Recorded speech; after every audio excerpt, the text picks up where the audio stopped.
Olá, sou Marcelo Orsini e estamos aqui, Valdir Silva e eu, apresentando a série A Última Ceia. Vamos dar prosseguimento ao estudo e análise dos diversos ensinos de Jesus proferidos aos apóstolos em recinto fechado durante este encontro derradeiro. Os trechos que estudaremos neste episódio foram registrados pelo evangelista João e se inserem no que ficou conhecido como o Sermão do Cenáculo, sendo este o 10º vídeo deste sermão. Vamos prosseguir com a segunda parte do estudo do capítulo 17 do Evangelho de João, cujo tema intitulamos A Unificação com Deus. Recordemos que o capítulo 17 do Evangelho de João encerra com chave de ouro o Sermão do Cenáculo, quando Jesus profere sentida prece que ficou conhecida como oração sacerdotal, oração pela unidade ou simplesmente oração de Jesus. Nesta prece, as solicitações se dividem em 3 partes, quando Jesus pede intercessão divina por si mesmo, por seus discípulos e por toda a humanidade. Adentraremos neste ponto a segunda parte da oração de Jesus, que engloba um total de 14 versículos, do 6º ao 19º do capítulo 17 do Evangelho de João, na prece direcionada aos discípulos. Vejamos então os 5 primeiros versículos. A partir do 6º. Manifestei o teu nome aos homens, que do mundo me deste. Eram teus e os deste a mim, e eles guardaram a tua palavra. Agora reconheceram que tudo quanto me deste vem de ti, porque as palavras que me deste eu as dei a eles, e eles as acolheram e reconheceram verdadeiramente que saí de junto de ti, e creram que me enviaste. Por eles eu rogo, não rogo pelo mundo, mas pelos que me deste, porque são teus. E tudo o que é meu é teu, e tudo o que é teu é meu, e neles sou glorificado. Voltando ao versículo 6, que ele diz: Manifestei o teu nome aos homens, que do mundo me deste. Eram teus e os deste a mim, e eles guardaram a tua palavra. Vimos em vídeo anterior que, filosoficamente, nome significa essência.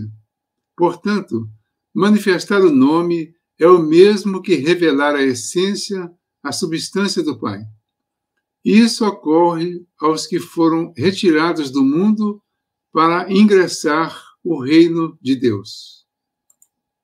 Recordemos que o termo mundo é empregado no sentido de oposição ao reino de Deus ou reino dos céus.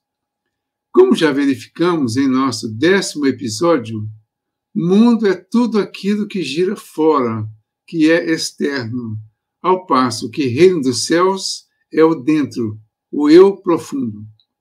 O mundo é o reino do antagonista, simbolizado por Satanás, ou do adversário, simbolizado pelo diabo, o qual se opõe à nossa cristificação ou espiritualização para a eternidade, isto é, a caminhada evolutiva para alcançarmos o patamar de Cristo. Este é o sentido de eles guardaram a tua palavra, referindo-se àqueles que conseguiram entrar em sintonia plena com as vibrações do Pai. Assim sendo, doravante teriam de agir em lugar de Jesus, que não mais estaria fisicamente no planeta. E de acordo com os versículos 7 a 10, as justificativas para que Jesus orasse por eles poderiam ser: primeira, apesar de espiritualizados e de não mais estarem em sintonia com a matéria, nela permaneciam encarnados em suas personagens, sendo que Jesus, em sua forma visível, os deixaria. Segundo, pertenciam ao Pai e foram dados ao Filho, isto é, já possuíam a gnose, que significa a descoberta interior das coisas divinas, de que tudo o que fora dado ao Filho estava no Pai, com conhecimento pleno de que o Cristo fora enviado pelo Pai. Ou seja, o Cristo e o Pai constituem uma unidade perfeita, apesar de não serem a mesma entidade. E terceira justificativa, não recusaram o chamamento, ao contrário, obedeceram prontamente e de boa vontade, dispondo-se aos sacrifícios requeridos pela missão árdua que lhes fora cometida. O Cristo se transubstanciou neles, que passaram a ser um prolongamento do Cristo. Agora vamos continuar a leitura dos versículos de 11 a 19. Já não estou no mundo, mas eles permaneceram no mundo e eu volto a ti. Pai Santo, guarda-os em teu nome que me deste, para que sejam um como nós. Quando eu estava com eles, eu os guardava em teu nome que me deste. Guardei-os e nenhum deles se perdeu, exceto o filho da perdição, para cumprir-se a Escritura. Agora, porém, vou para junto de ti e digo isso no mundo, a fim de que tenham em si minha plena alegria. Eu lhes dei a tua palavra, mas o mundo os odiou, porque não são do mundo, como eu não sou do mundo. Não peço que os tires do mundo, mas que os guardes do maligno. Eles não são do mundo, como eu não sou do mundo. Santifica-os na verdade, a tua palavra é verdade. Como tu me enviaste ao mundo, também eu os enviei ao mundo, e por eles a mim mesmo me santifico, para que sejam santificados na verdade. Então vamos ao versículo 11. Já não estou no mundo, mas eles permaneceram no mundo e eu volto a ti. Pai Santo, guarda-os em teu nome que me deste, para que sejam um como nós. A expressão Pai Santo é proferida porque Jesus ora pela santificação de seus discípulos, a fim de que não sejam envolvidos pelo negativismo, nem pela rebeldia do mundo, mas conservem a sintonia com ele, com o Pai, sejam protegidos contra a contaminação mundana e sejam consagrados ao bem na verdade. Jesus pede então que sejam guardados na essência do Pai, que é o significado da expressão em teu nome. E para que sejam um como nós, pois não há distinção entre a unidade de natureza e essência que existe do Pai com o Filho e a que deve haver do homem com o Filho e com o Pai, como encontramos em Atos no capítulo 17, versículo 28, porque nele vivemos, nos movemos e existimos, como alguns dos vossos, aliás, já disseram, porque somos também de sua raça. No versículo 12, quando eu estava com eles, eu os guardava em teu nome que me deste. Guardei-os e nenhum deles se perdeu, exceto o filho da perdição, para cumprir-se a Escritura. O pedido para que o Pai os guarde é justificado, já que Jesus, que faz a prece, vai afastar-se visivelmente. No entanto, dá testemunho de que os guardava enquanto estava fisicamente presente em corpo, e guardou-se de tal forma que os protegeu de modo completo, tanto que nenhum dos que lhe foram confiados teve que afastar-se. No versículo 12, e nenhum deles se perdeu, exceto o filho da perdição, para cumprir-se a Escritura. Pela tradução do Pastorino, esse versículo 12, e nenhum deles se aboliu, senão o filho da abolição, para que a Escritura se cumprisse. Um só se aboliu, isto é, renunciou voluntariamente, riscando seu nome do grupo dos discípulos mais diretos. Era ele o filho da abolição, ou seja, o abolido, ou o aniquilado voluntário, aquele que renunciou totalmente durante milênios a seu personalismo vaidoso. Mais uma vez verificamos que o sacrifício de Judas, o Iscariotes, foi voluntário, para que se cumprisse a Escritura. Ele aceitou abolir-se, aniquilar-se ou esvaziar-se, atraindo o desprezo e o ódio da humanidade, para que seu mestre fosse amado e engrandecido, brilhando em luz diáfana, em contraste com a sombra que sobre Jesus se projetaria, partindo desse ato heróico de seu discípulo, interpretado como traidor infame.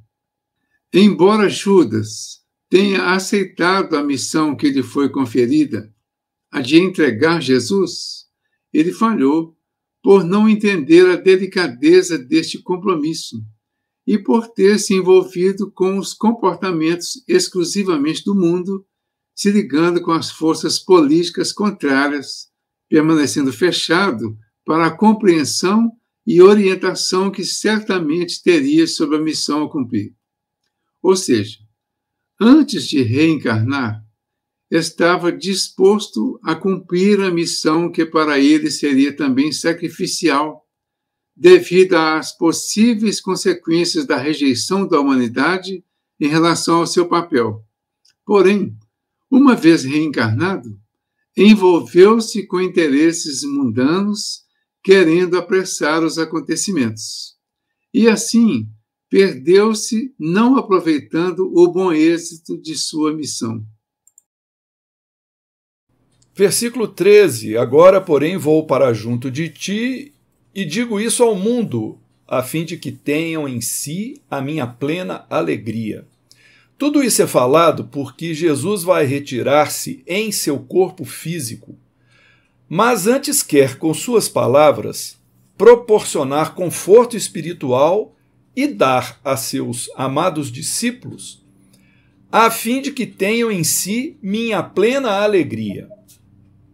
No versículo 14, eu lhes dei a tua palavra, mas o mundo os odiou, porque não são do mundo, como eu não sou do mundo. A palavra do Cristo serviu aos discípulos como diapasão, isto é, referência, padrão, modelo. Fê-los penetrar em espírito no polo positivo do amor. Todavia, o mundo os odiava. O polo negativo do ódio não pode suportar a vibração do amor, tal como as trevas repelem a luz que as destrói. Versículos 15 e 16. Não peço que os tires do mundo, mas que os guardes do maligno. Eles não são do mundo, como eu não sou do mundo. Aqueles discípulos que já estão elevados ao nível do amor não mais pertencem ao nível do ódio. Entretanto, Jesus pede que, a despeito disso, não deixem de ter contato com o nível do ódio, mas que sejam protegidos contra o mal, uma vez que eles, tanto quanto Jesus, não mais pertencem ao mal.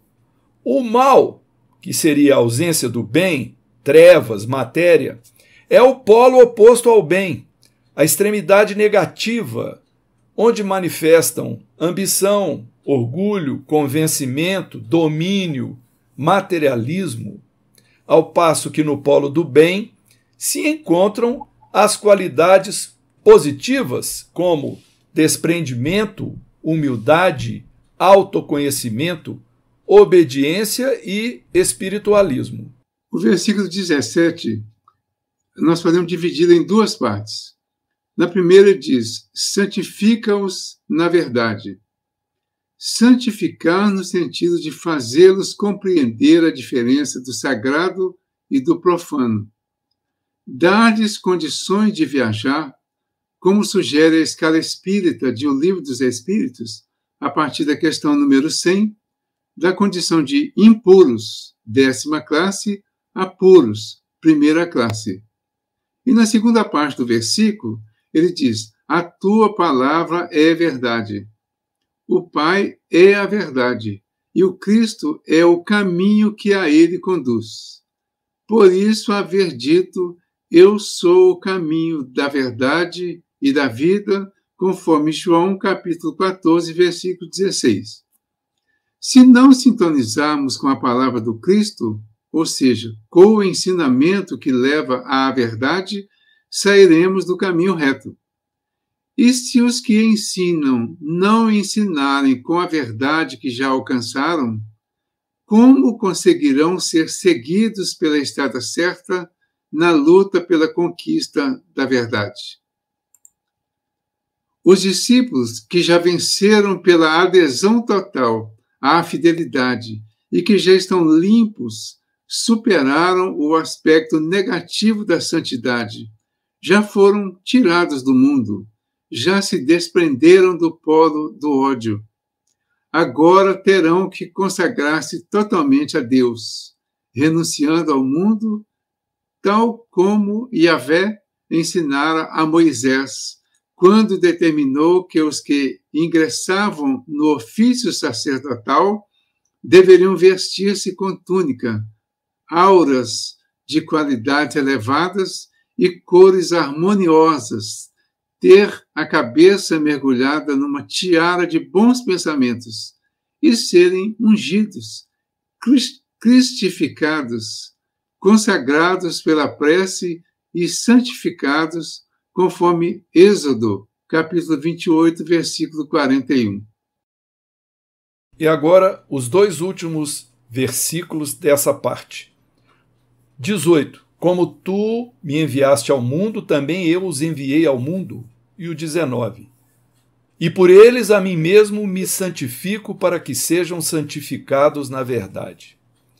Então passa Jesus a outro ponto, revelando que da mesma maneira que ele foi enviado ao mundo, também agora envia ao mundo os discípulos, quais ovelhas em meio a lobos, conforme Mateus capítulo 10, versículo 16 e Lucas capítulo 10, versículo 3.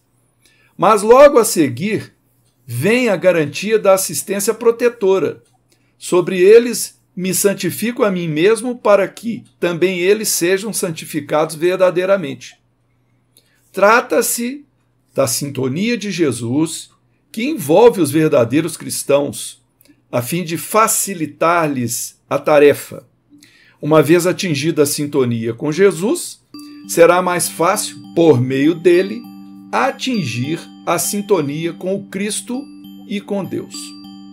Então, neste ponto, nós encerramos a segunda parte deste estudo sobre o capítulo 17 de João e esperamos revê-los na terceira e última parte. Até lá!